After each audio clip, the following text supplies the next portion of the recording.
A medical test is 99% accurate. You test positive. What is the actual probability you have the disease? Most people say 99%. The real answer is 16%. That gap from 99% to 16% is Bayes' theorem. And it shows up on every CFA Level I exam. By the end of this video, you will know exactly why that gap exists and how to close it in under 90 seconds on exam day. The addition rule tells you the probability that at least one of two events occurs. P of A or B equals P of A plus P of B minus P of A and B. That subtraction term is critical. If the events can both occur simultaneously, they are not mutually exclusive. You must subtract the overlap. Forget that subtraction, and you overcount. The exam gives you P of A and B precisely to bait you into ignoring it. Here is the distinction that appears in roughly 30% of CFA probability question sets. Mutually exclusive means the events cannot both occur. P of A and B equals 0. Independent means knowing one event occurred tells you nothing about the other. P of a given B equals P of A. These sound similar. They are not. For events with positive individual probabilities, if they are mutually exclusive, they are never independent. Knowing occurred tells you B definitely did not occur. That is maximum dependence, not independence. The multiplication rule connects joint probability to conditional probability. P of A and B equals P of a given B times P of B. Rearrange that, and you get the definition of conditional probability. P of a given B equals P of A and B divided by P of B. For independent events, P of a given B equals P of a. So the joint probability simplifies to P of a times P of B. The exam tests both forms. Know which one the question is asking for. Bayes' theorem in 4 steps. Step 1. State your prior. The base rate before any new information. P of bull market equals 60%. Step 2. Compute the joint probabilities. P of outperform and bull equals 0.7 times 0.6 equals 0.42. P of outperform and bear equals 0.2 times 0.4 equals 0.08. Step 3. Sum them. Total probability of outperformance equals 0.42 plus 0.08 equals 0.5. Step 4. Divide. P of bull given outperform equals 0.42 divided by 0.5 equals 84%. Not 70%. Not 60%. 84%. That is Bayes. Expected value is the probability-weighted average of all possible outcomes. E of x equals the sum of each outcome, multiplied by its probability. Critical distinction. Expected value is not the most likely outcome. A fair die has expected value 3.5. You will never actually roll a 3.5. For a portfolio, E of R equals 60% times 15%, plus 40% times negative 5%, equals 7%. The probability weights are not equal. This is the most common arithmetic trap the exam sets. Variance measures how spread out outcomes are around the expected value. var of x equals the sum of each squared deviation from the mean, weighted by probability. 2 traps here. First, you must use E of x as the mean. Not the modal outcome, not a guess. Compute expected value first. Second, probability weights must be applied. Unweighted squared deviations give the wrong answer. Using the portfolio from before. var equals 0.6 times 0.08 squared.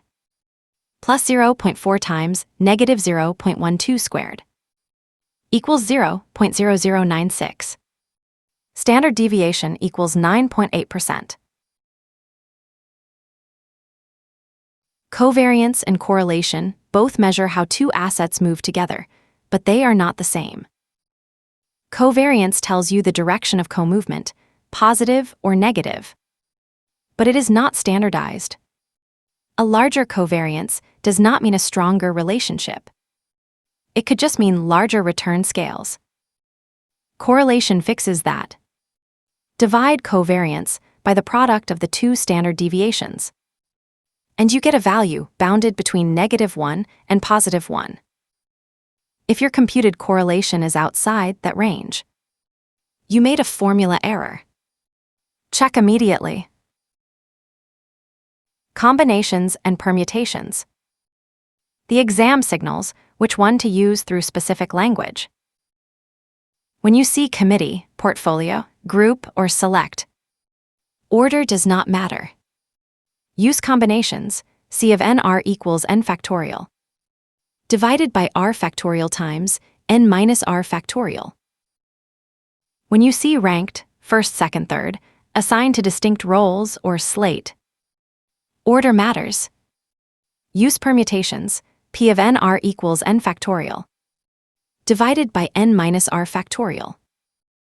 The committee question traps candidates who compute 336. When the answer is 56. That is the permutation instead of the combination.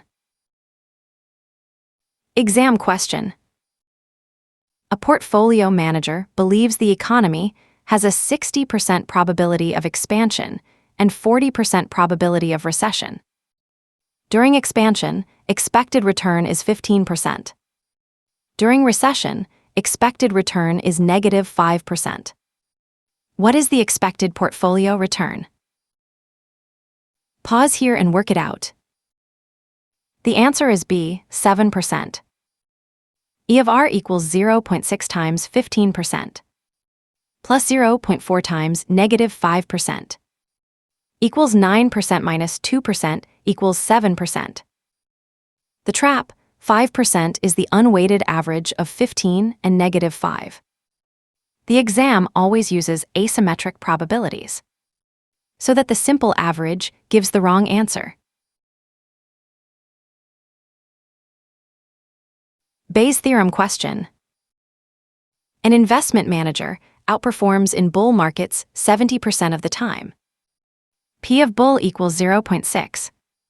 P of outperform given bear equals 0.2.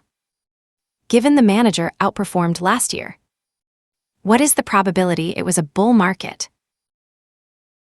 Most candidates choose a 70%. That is the direction reversal trap. The correct answer is B, 84%. P of outperform equals 0.7 times 0.6 plus 0.2 times 0.4 equals 0.5. P of bull given outperform equals 0.42 divided by 0.5 equals 84%. Notice choices C and D. 60% is the prior, 42% is the numerator. The exam builds distractors from every intermediate value. Portfolio variance. Two assets. Asset A has variance 0.01 and weight 60%. Asset B has variance 0.0225 and weight 40%. Covariance between A and B equals 0.008. What is portfolio variance? The answer is C, 0.01104. Portfolio variance equals weight A squared times variance A, plus weight B squared times variance B, plus 2 times weight A times weight B times covariance.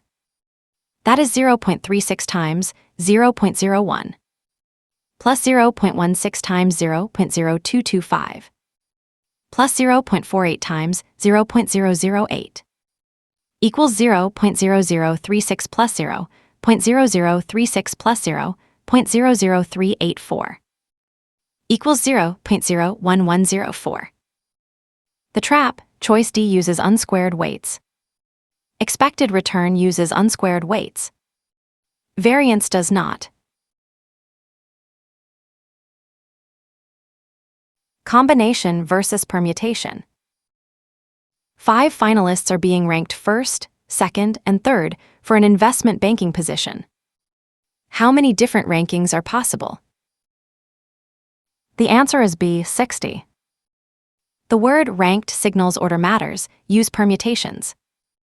P of 5, 3 equals 5 factorial divided by 2 factorial equals 120 divided by 2 equals 60. The trap, choice A, uses combinations. C of 5, 3 equals 10, treating the positions as unordered. Choice C computes 5 factorial equals 120, filling all 5 positions instead of 3. Signal words determine the formula. Screenshot this. 8 rules that cover everything the CFA exam tests in Reading 7. Addition rule, subtract the overlap unless events are mutually exclusive. Multiplication rule, use it to find joint probability from conditional probability. Conditional probability, P of a given B equals the joint divided by P of B. Independence, P of a given B equals P of A not 0, not the product, P of A.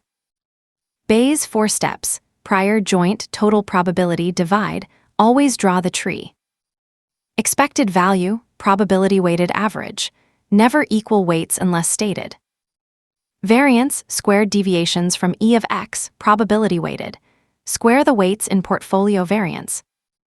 Combinations versus permutations, committee means combination, ranked means permutation.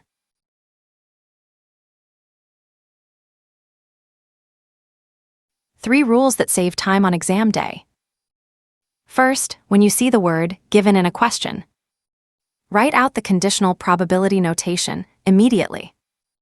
P of A given B. That forces you to identify which event you are conditioning on and prevents the direction reversal trap.